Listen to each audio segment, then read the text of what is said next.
Shalom to everybody today. It is good to be back in the congregation of the Most High. Another Shabbat. It's been a good week. Some of you have gone through some things this week that could have shaken you. But because of your faithfulness to the Most High, He has shown Himself mighty, and He has delivered you out of all of your troubles. I get these emails from people. They find us and they think, I don't know what they think, but this one sister called herself an evangelist, claims she got a message from the Most High to gather His people together. She's holding a conference somewhere. So she sent me an invitation. So I responded to her invitation and I asked some pointed questions. Do you honor the Sabbath? Do you keep the feasts and festivals that are written in Leviticus chapter 23? Do you celebrate Christmas? Do you celebrate Easter?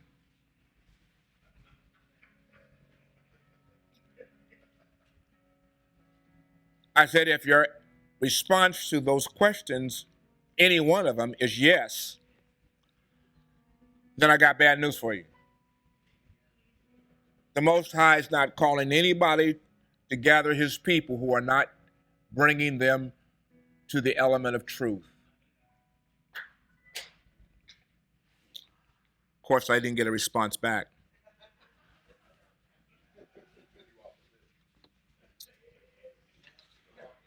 Another gentleman sent me an email. He said, I'm traveling across the country and I'm trying to gather the Jews back to Yeshua. I'd like to come and speak at your congregation. I responded back. I said, I am a Hebrew Israelite in diaspora from the land of Israel and the city of Jerusalem. You are from Noah's son, Yephat. I am a Shemite. My father is Abraham. Bereshit chapter 10, I forget what chapter it is, I gave it to him anyway, says, go and tell Abraham the Hebrew. I said, so my ethnicity is Hebrew. Your ethnicity is Ashkenazi. You are from Japhet. You can't come and gather any of the Father's people. The Father has spokesmen that are gathering His people together. We are melanated people. We're not Ashkenazi. Didn't get a response back from him. I guess maybe I'm just too frank. But truth matters. Do you all understand? Do you understand that truth plays a very important role in our life as we walk out this time with the Most High in this exile? It matters. Your soul matters.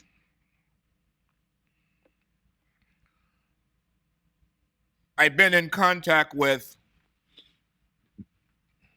Pakistanis in Pakistan. They wanted me to teach them the Torah. I told them that I would. We entered into discussion about it. The next thing that flashed up on my screen in request, well, can you send us some money so we can feed the people? I go, oh my goodness. I said, freely I receive and freely I give, but before you met me, you was feeding the people. What has this got to do with me sending you rubles so that you can feed the people? I said, I think we're at an impasse. I shall inquire of the Most High, and I shall sit and listen to see what he has to say. I said, but it amazes me that every time I try to help somebody, the next question is, can you send us some money? I think these third world countries think that here in America that everybody's rich. I had to let them know, I'm not rich. And we don't have a congregation that's rich. But anyway, I've been sharing with people and talking to them about the mitzvahs, as you well know. Everything about these mitzvahs is critical and important to our way of life. I've been trying to explain to people that we are not a religion. We are a way of life. We're not a denomination. We are a way of life. The Most High did not call us to a denomination. He called us to a way of life.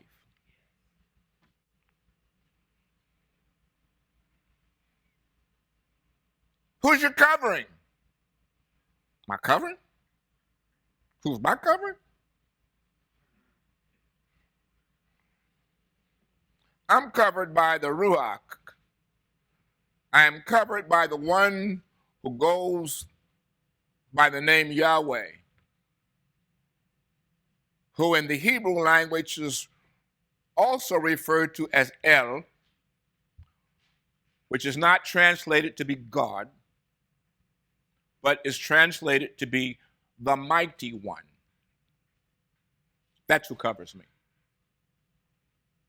And if I can't be covered by him, I sure can't be covered by a man. So here we go. Halakha. Halakha's application of the mitzvot. This is part number 9. Let's talk about some things for a minute, because we have been told, and you have been told, that the Torah is for another people, and you've been told that the Torah is under the law. And every time I have to get up and teach this, I have to go through this little spiel, and I guess it's okay because repetition is part of something that you do.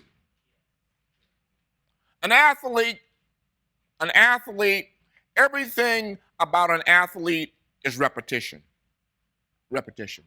Fundamentals, repetition. I used to run track, okay?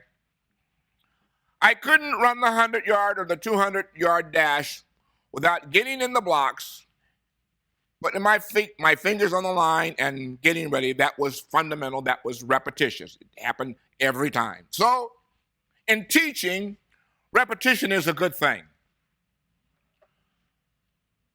For those of you who have never heard, and the other thing, I go with this because we have people that tune in to us on the stream that have never heard us before, people who watch us on Ustream, on YouTube that have never heard us before. So I have to give these things. You all in the house, this is choir music to you.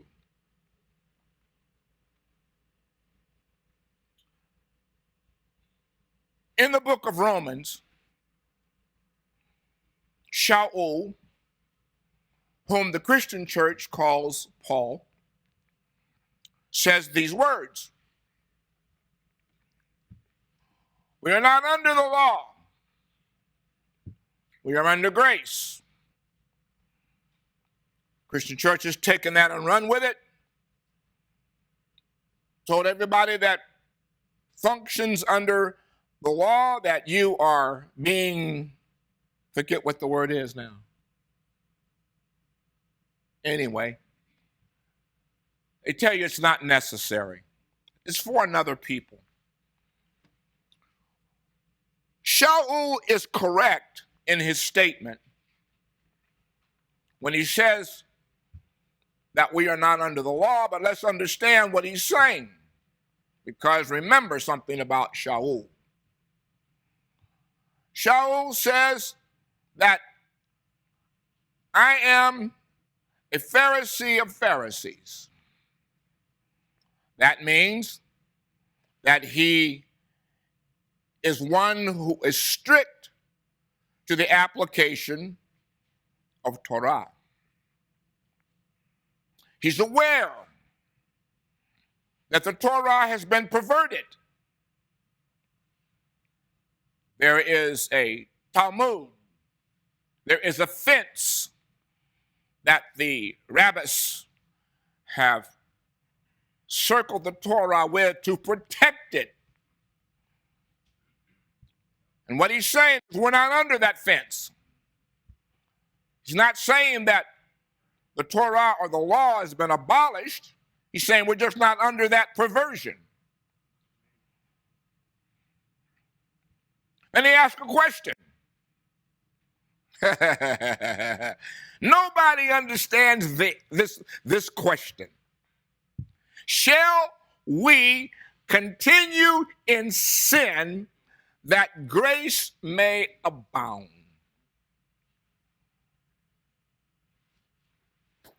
Now, to answer that question, you have to know what sin is. So we have to jump over to John. 1st and 2nd John says that sin is being lawless. Lawlessness translates into the Greek word nomos, which maps back to Torah. So what John is saying is that sin is being Torahless, lawless. So now Paul says, shall we continue in lawlessness or the absence of Torah that grace may abound? That's what he's saying. So now we got some understanding. This statement here that I put up talks about Torah personality.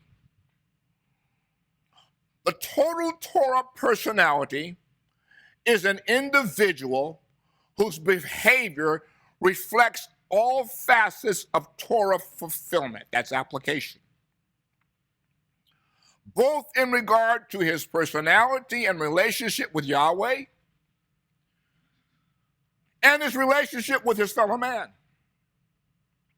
The role of character development is an integral component to the spiritual growth process of the Torah Hebrew and a key to the emergence of the Hebrew people as the ethical Torah personality.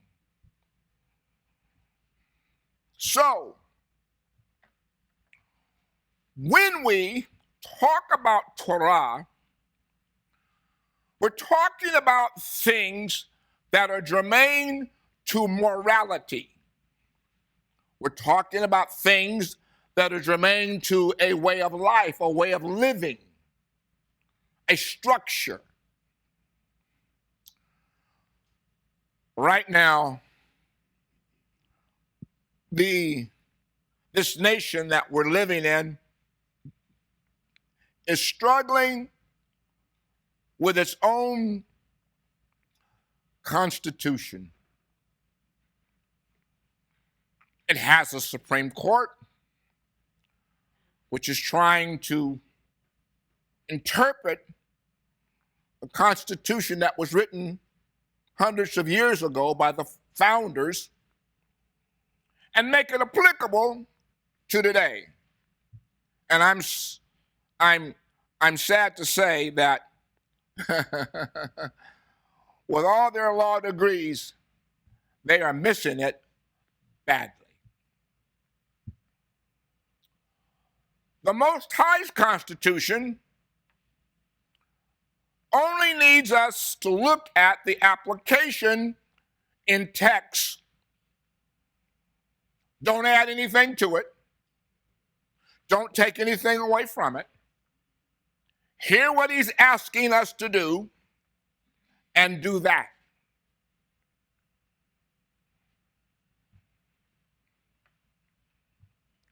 Our exile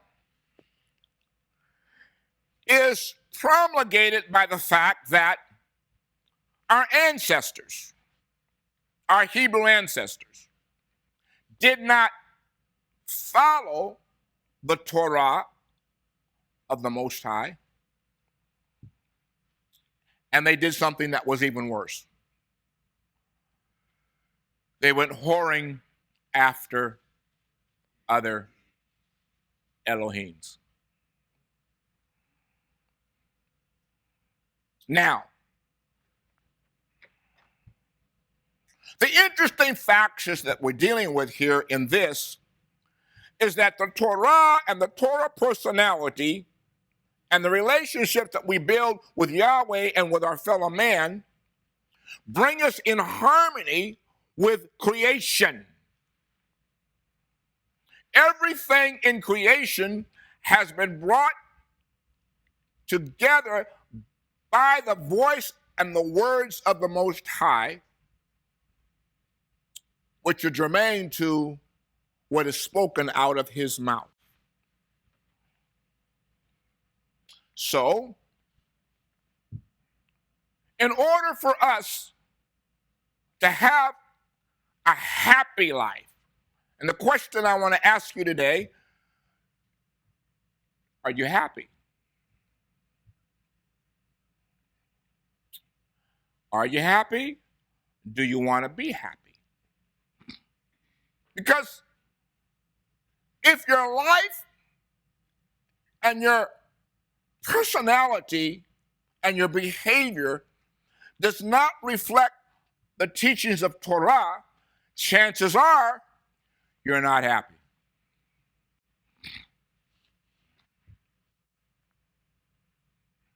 I had one of our fellow members call me this week, very distraught over a situation that had occurred. Very, very distraught. And in my mind, I begin to think, what's going on? And I begin to pray.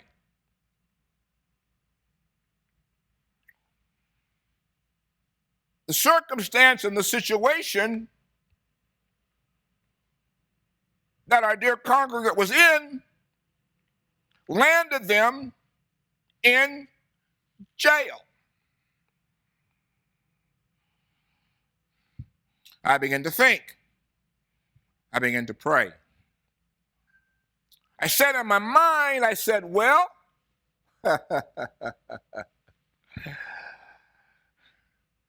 Yahweh is a deliverer.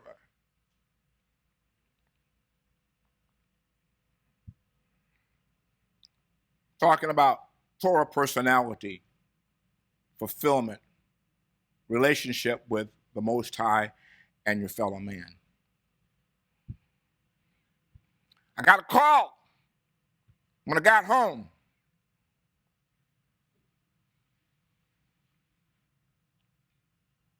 I never had a hearing.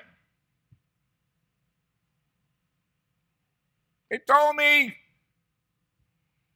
to gather my stuff, that all the charges against me had been dropped. You are free to go. I said, I'm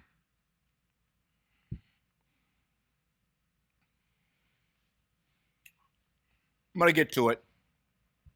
Life comes at you fast. How you deal with life is very important.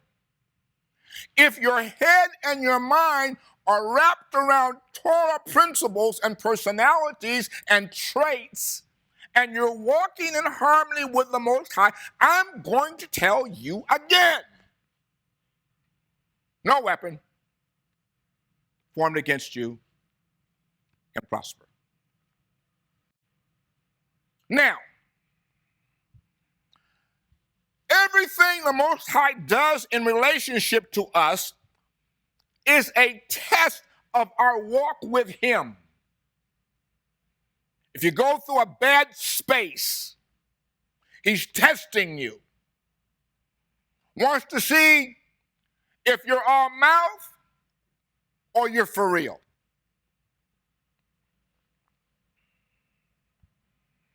Remember, He said in the 8th day, He's going to test you with fire. So the things we go through down here are part of the test.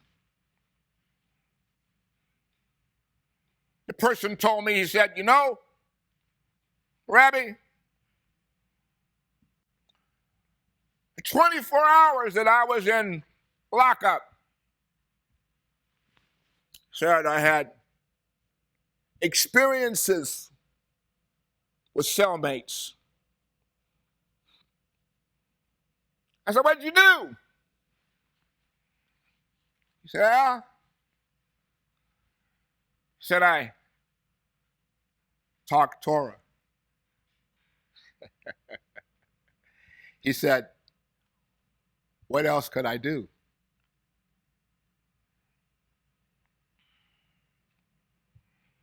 I cried out to Yahweh. And I said, I want to go home. Yahweh.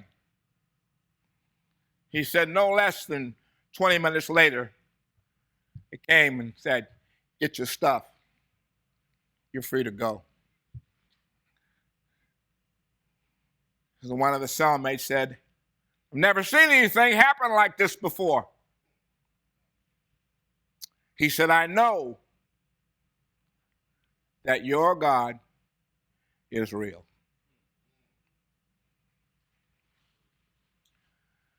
You never know in life where you're going to be and what you're going to go through.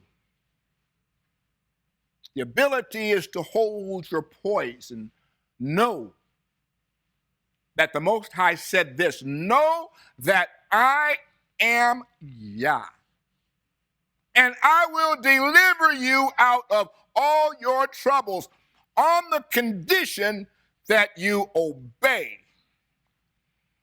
my mitzvahs, my commandments. Obeying the Father's mitzvahs and commandments is the key that will open doors for you. So don't let anybody tell you it's not for you. It's the key that unlocks doors for you. It's the key that responds to your prayer. That if your ways please me, the psalmist writes, hey, Brother B, hey, Sister B,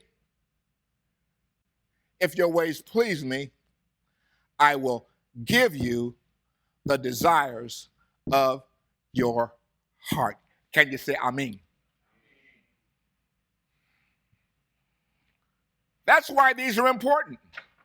Let's go. Vayikra chapter 15, verse 16. Observe the laws of impurity, of a seminal emission, regular ejaculation from normal semen. I covered this last time I taught, but I wanted to open with it because there's a sequence in here that follows. Talks about if a man has a seminal emission, he's to bathe his entire body in water, and he will be unclean until evening. Any clothing or leather on which there is any semen is to be washed with water. It will be unclean until evening. That's an action. Shouldn't have a problem remembering that. Vayikra chapter 15, verse 18, the obligation to bathe after sexual relations. The man goes to bed with a woman and has sexual relations, both are to bathe themselves in water. They will be unclean until evening. Ethical. Oh, that's ethical. It's ethical. But the Christian church wants to tell you, don't pay attention to this. And if they're telling you not to pay attention to this, then they are, I'm going to say it, they are nasty. They are nasty. Vayikra chapter 15, 19, observe the laws of the menstrual impurity.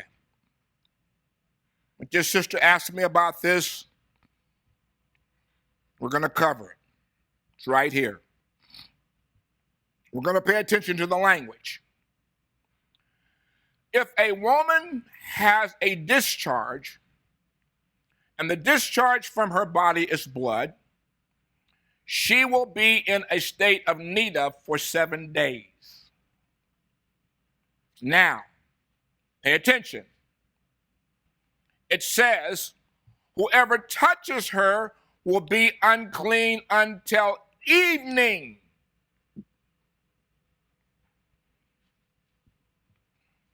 Whoever she lies, everything she lies on or sits on in her state of nida will be unclean. No time frame on that, notice. Whoever touches her bed is to wash his clothes and bathe himself in water. He will be unclean until evening. Whoever touches anything she sits on is to wash his clothes and bathe himself in water. He will be unclean until evening.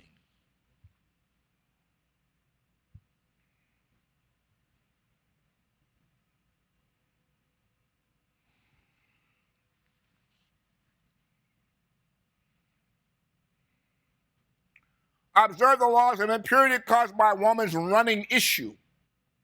If a woman has a discharge of blood for many days, not during her period, or if her discharge lasts beyond the normal end of the period, then throughout the time she is having an unclean discharge, she will be as when she is in nida. She is unclean. Let's go back. Can I come to congregation? Yes. Why? It's not a temple. You're not going to the temple. And this is not a temple. If we were in the land and we were going to the temple, then that would be the case. But we're not there. We're not in the temple.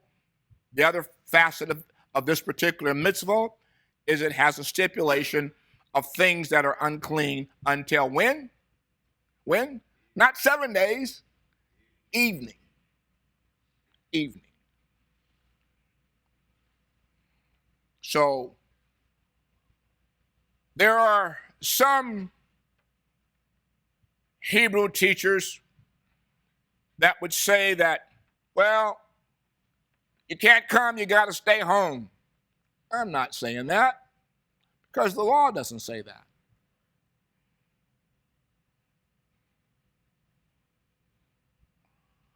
When you get up off of that seat that you're sitting on, by evening, it will be clean. Because the law is only germane till what? Evening. By the time we come in 7 days from now,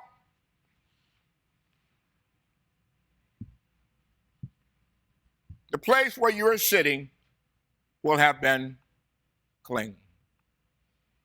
And plus the fact that we live in a modern society where you women have the ample protection that is necessary for you to be able to keep yourself in a state of cleanliness in relationship to your bodies.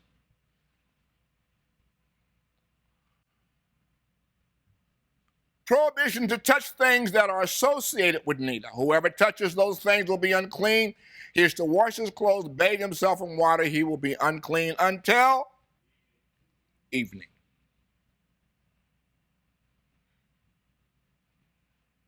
Prohibition to eat blood.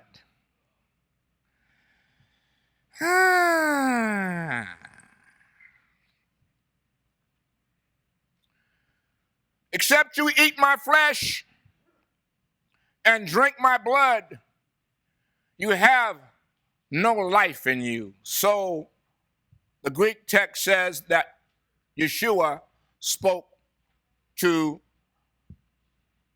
the masses who had assembled on the mountain on a particular day to get some fishes and loaves.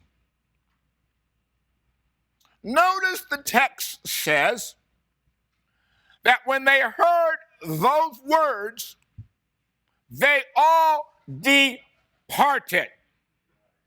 Now the question is in the text, why did they depart? Was it the fact that these Hebrew people knew Torah law and knew that what was coming out of his mouth was a prohibition to Torah law? And they departed.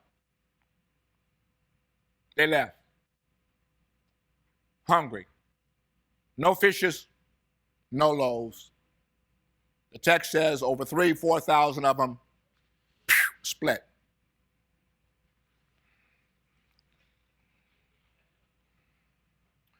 Now the Greeks want us to believe that the so-called emissaries, when he asked them, will you also go away? They said, to whom shall we go, seeing that you only have the words of eternal life? Really? I said the Greeks want us to believe.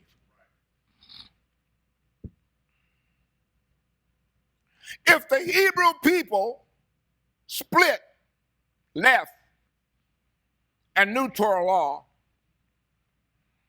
I don't think that Hebrew emissaries would have made such a statement and a comment. Let's look at the Torah law. When someone from the community of Israel or one of the foreigners living with you eats any kind of blood, oh, I need to highlight this.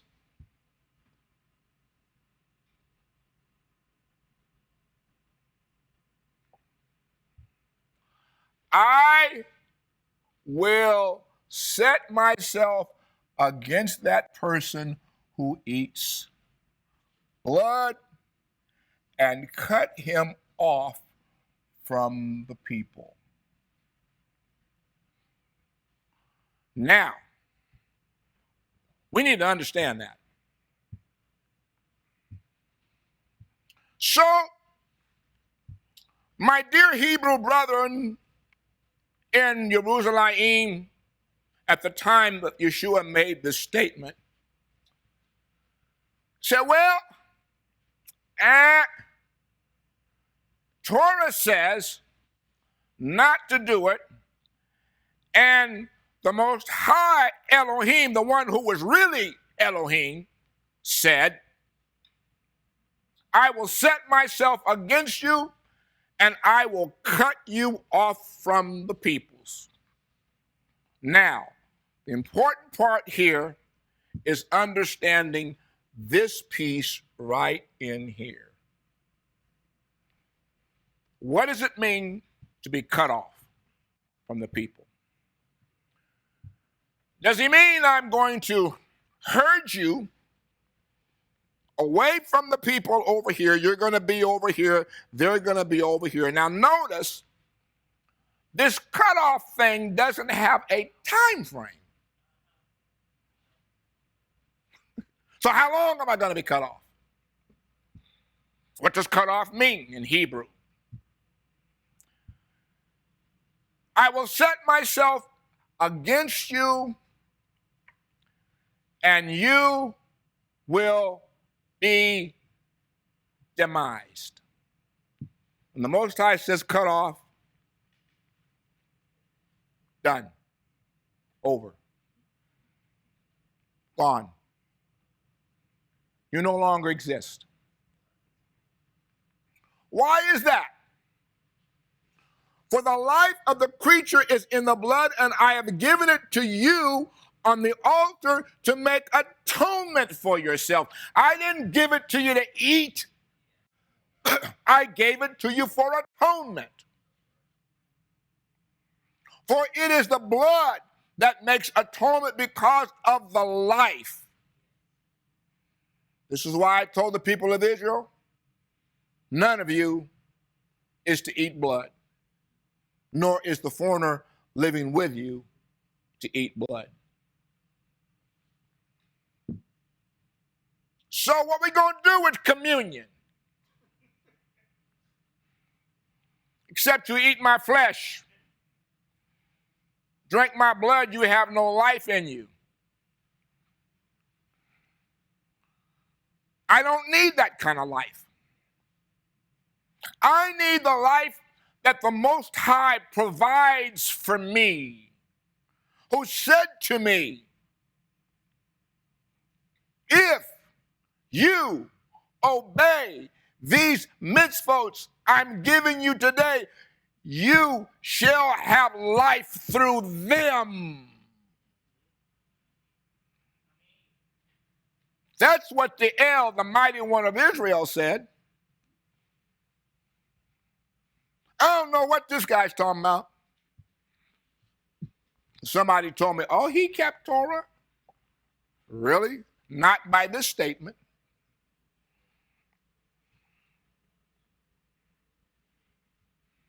Vayikra chapter 18, verse 2. The prohibition to engage in activities of the nations that violate, now notice the issue here, that violate the mitzvahs. That violate the mitzvahs. We are in exile, and we are subject to the norms of this exiled nation. All the norms that are part of the exiled nation, you and I do not have to participate in. Laws that are passed that violate Torah, you and I don't have to participate in. The majority of those laws have nothing to do with you. Let's see. Speak to the people of Israel. Tell them. See, he don't have no problem defining who he is. I am Yahweh your Elohim. You are not to engage in the activities found in the land of Egypt, Mitzrayim, where you used to live. Okay, smarty pants. Well, we're not in Egypt. We're in America. Well, America is, if you know anything about Egypt in the time of Scripture, America is just as much in Egypt as it was for Yaakov and his family. In this America, we have a plethora of Elohims. Matter of fact, the dollar bill that you carry in your pocket, you thought it said, "In God we trust." No, that's not what it's saying. It's not what it's saying. The word God in the Hebrew, Goud, G-O-U-D, Gad, G-A-D, is all related to terminology that is germane to fortune. So the dollar bill says, in fortune we trust. Not in Elohim. In fortune we trust. So, activities. Well, in this land that we live in, every spring they celebrate Easter, Astarte, the fertility goddess. We have Easter eggs, Easter bunnies, all germane to fertility. And we have something else that's germane to it, which is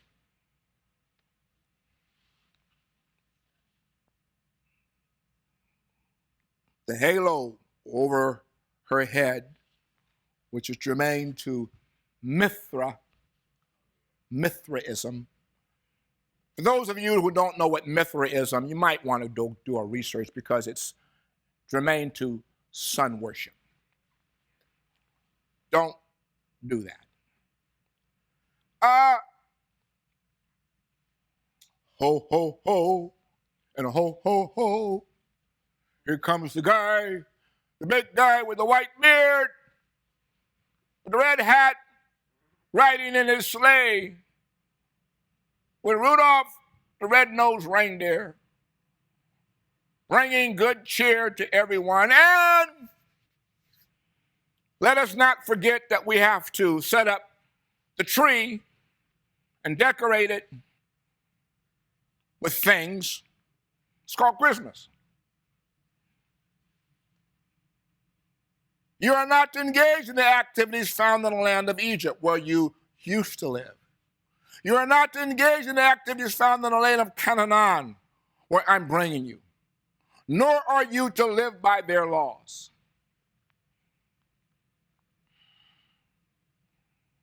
Well, what's wrong with Christmas? It's patterned after the equinox, things the Most High said we're not to worship in the Shemayim.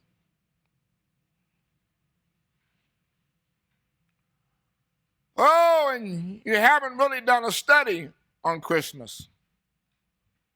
You really haven't done a study on those cute little ornaments that you place upon the tree. to arrive at what those ornaments used to be before they were cute little ornaments. You might want to check that out. Don't do it. Now,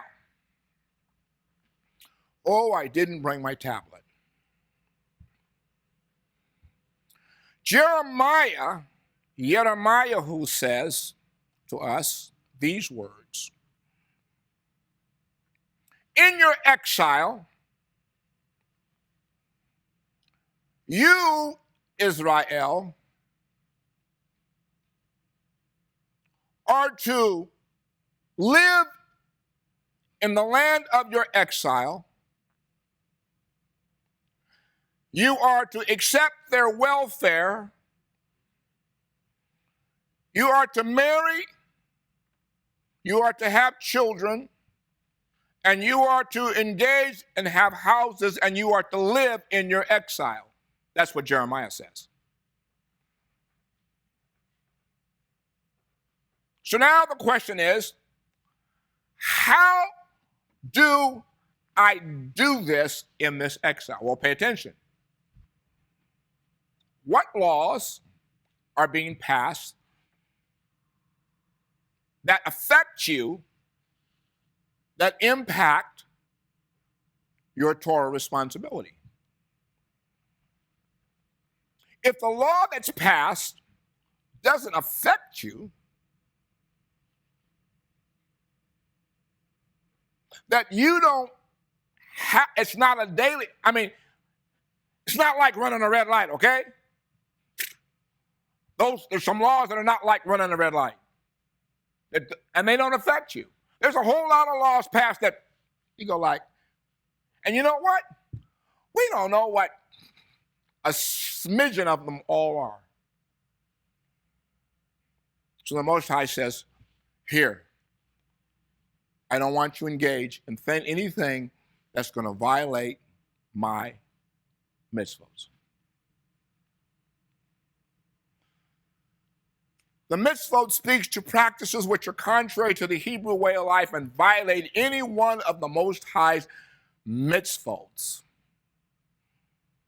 So now we think, as we look and walk through life, say, well, what am I doing?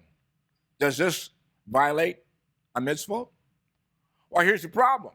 You're not going to know unless you know the mitzvahs. That's the reason why I have a problem with people. Oh, I'm studying L's word. And I want to know, well, what you studying? Because if you're studying this word, your life would line up with it.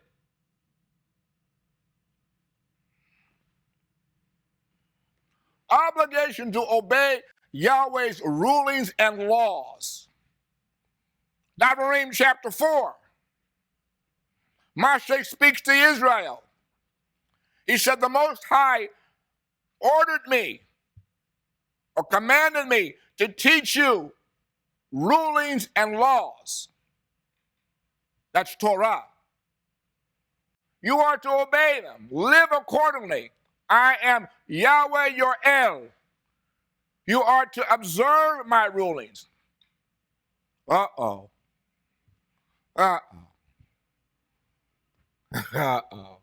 You know I got to do this. You know I got to do this. The person who does them, he will have life through them. Except you eat my flesh and drink my blood, you have no life in you. That's a contradiction. The Most High says, if you obey my rulings and my laws, the person who does that will have life through them. I am Yahweh. So how do we have life? Through what? Through obeying his laws and his rulings.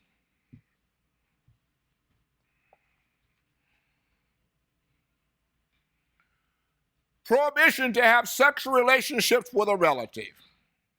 Remember, keep this in mind. Keep this in mind. They told us we're not under the law. We don't have to keep that. That's legalism. So it's legalistic to keep a law that the Most High said that says none of you is supposed to approach anyone who is a close relative in order to have sexual relations. That's legalistic. That's nasty.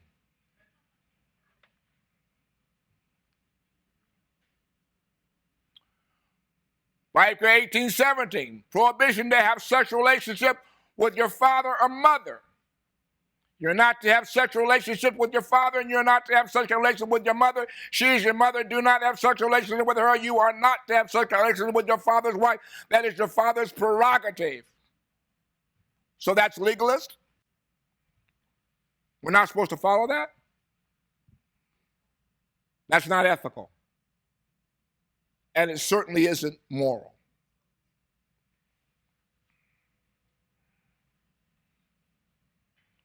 Vayikra 18:9, not to have sexual relationship with your sister. You're not to have sexual relationship with your sister, the daughter of your father or the daughter of your mother, whether born at home or elsewhere. Do not have sexual relationships with her or with them. Ethical, moral. I'm not supposed to pay attention to this. According to the Christian church, I'm not supposed to pay attention to this. This is perversion. This is legalism.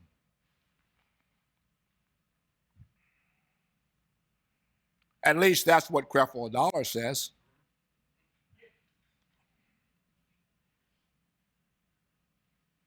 Vayikra 18:10, not to have sexual relations with your son's daughter.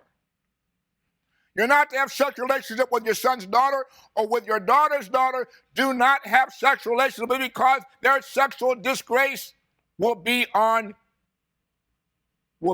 own. Ethical, moral. This is ethical and moral stuff. This is how we're supposed to conduct ourselves.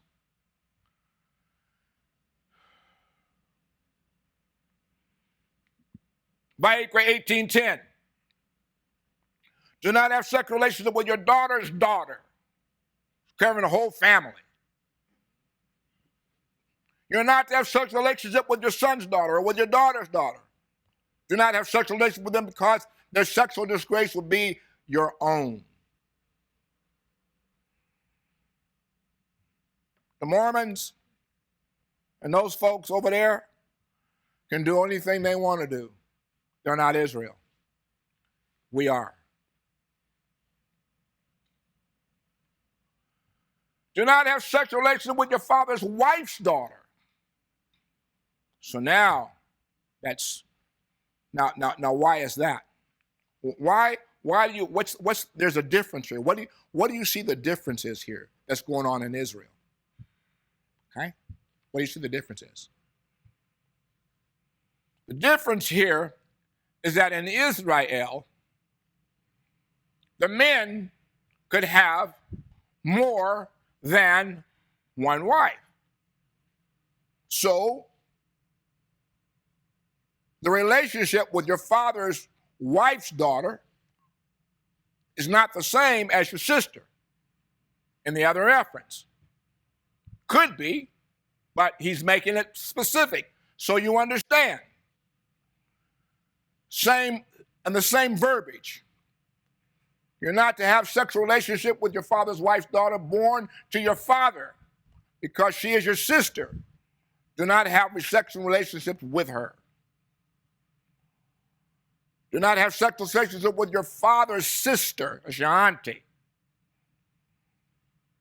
Keep the family whole. Keep their own pure. The nations are nasty. They practice incest.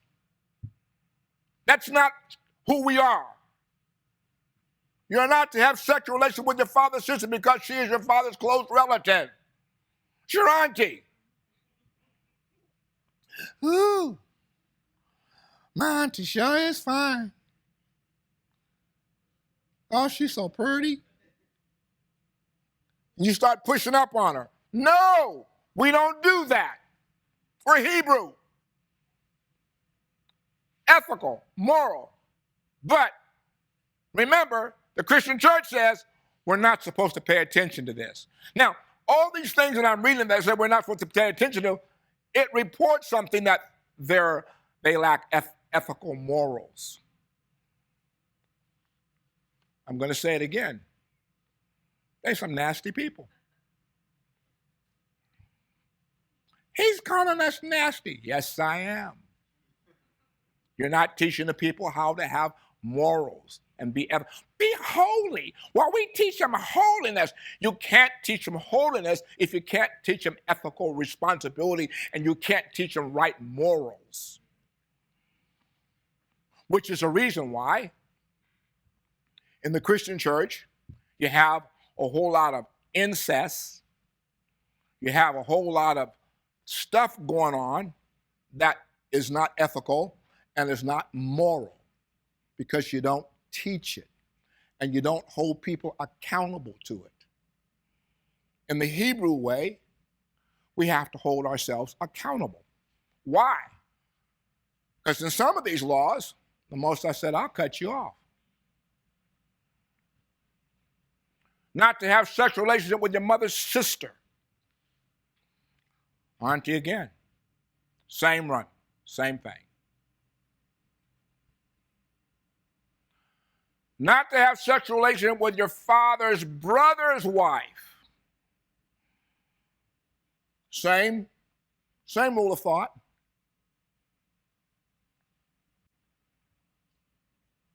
Same rule of thought.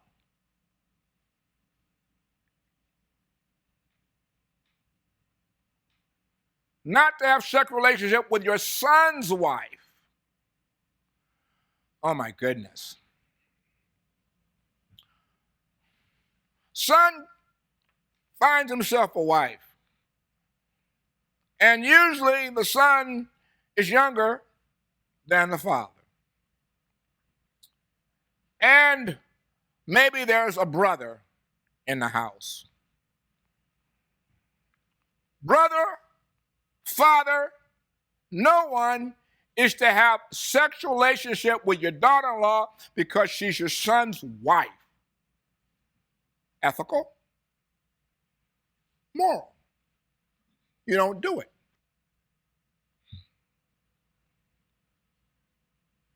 (18:20) Leviticus, Vayikra. Not to have sexual relation with your brother's wife. Same thing. Because this is your brother's prerogative. You know how many families get messed up behind this stuff? A lot of families get messed up behind this. Vayikra, Leviticus chapter 18, verse 70, not to have sexual relationship with a woman and her daughter, nor her son's daughter, nor her daughter's daughter. Oh my goodness. Oh my God. You're just nasty. You're not to have sexual relationship with both a woman and her daughter, nor are you to have sexual relation with her son's daughter or her daughter's daughter. They are close relatives of hers, and it would be shameful. Oh, it's just going to be shameful? Oh, it's just going to be shameful. Well, here's the problem with this. It's not ethical, it's not moral. And when you start looking at what the Most High is asking you to do, when you start picking and choosing, and you start breaking his commandments, the problem with that is, when you break these laws and commandments that you know are true and ethical, and you do it with malice and forethought, there's no sacrifice that you can offer the Most High for willfully breaking Torah. The only acceptance that you can have as an individual is to come before him with a broken and a contrite spirit. And guess who's governing that? The Most High. You can't run, oh. You get caught. See, you get, oh, I'm sorry. Yeah. No. You got two things going on. You're crying because you got caught, not because you're sorry. So the Most High, who is the judger of the heart, determines whether or not we're heartfelt, contrite. And remember, if there's no sacrifice you can bring him, he's the one that has to forgive you.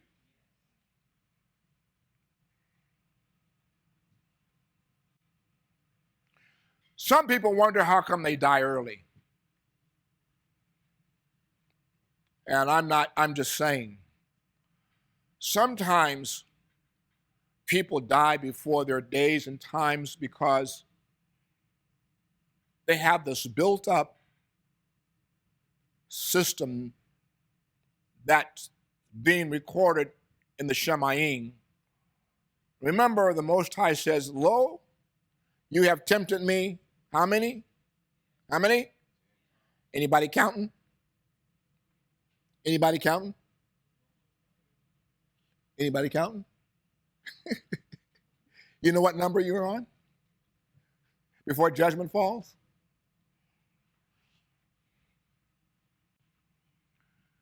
Vayikra 18:18, not to have sexual relationship with your wife's sister.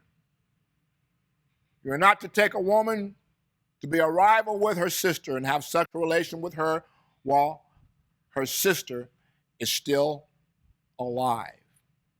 Now, there is a mitzvah in Torah that says these words. If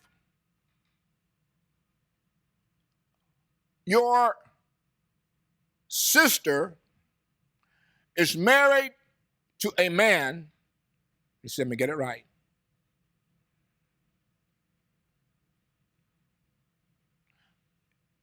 And the sister dies, then the sister has the responsibility to take her brother-in-law as his wife for the sake of procreating and continuing the family.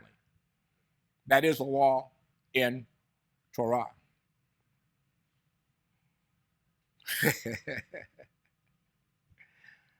Now let's explain the rest of the law, because it's kind of funny. If the brother says to the sister, I don't want to marry you, and the law says she is to take off her shoe and throw it at him. And he is known as the man who had the shoe thrown at him. That's in Torah.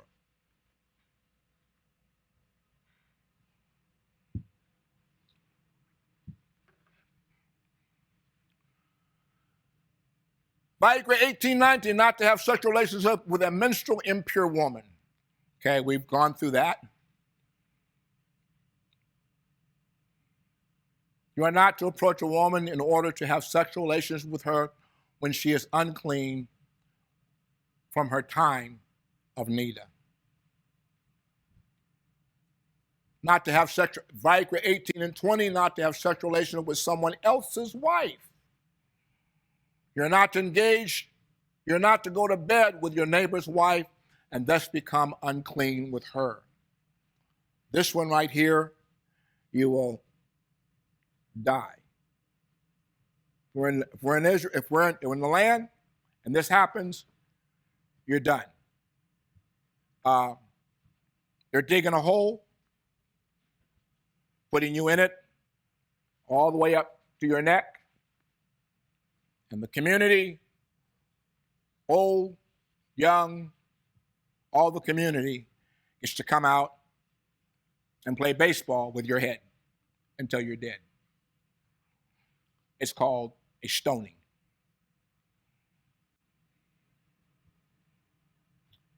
And there we have a set of mitzvahs for this week that we've gone through.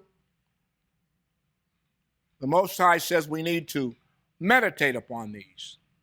We need to think about these. We need to allow them to be a part of our thought process. For those of you who don't know, there is a book on Amazon that's called In Defense of the Messiah. You can get it in two versions, paperback and in Kindle Reader. Gives you a lot of information concerning the real Messiah. We have a podcast. Podcast is on Podbean and on other podding venues that you can go and listen to. Our podcast is called Hebrews in Exile. Anywhere you get podcasts, iPod, various places, listen to our iPod. Become a subscriber.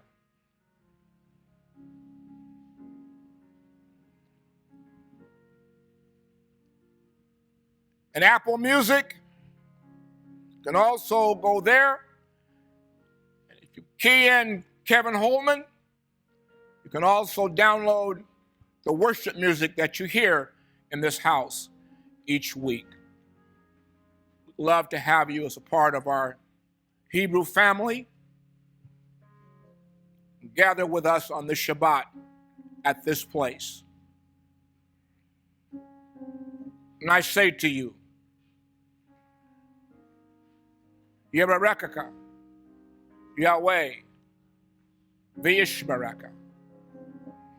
Ya'ar Yahweh P'nav Aleka, Bekanuka, Yasa, Yahweh, P'nav Aleka, Vayasham Laka, Shalom.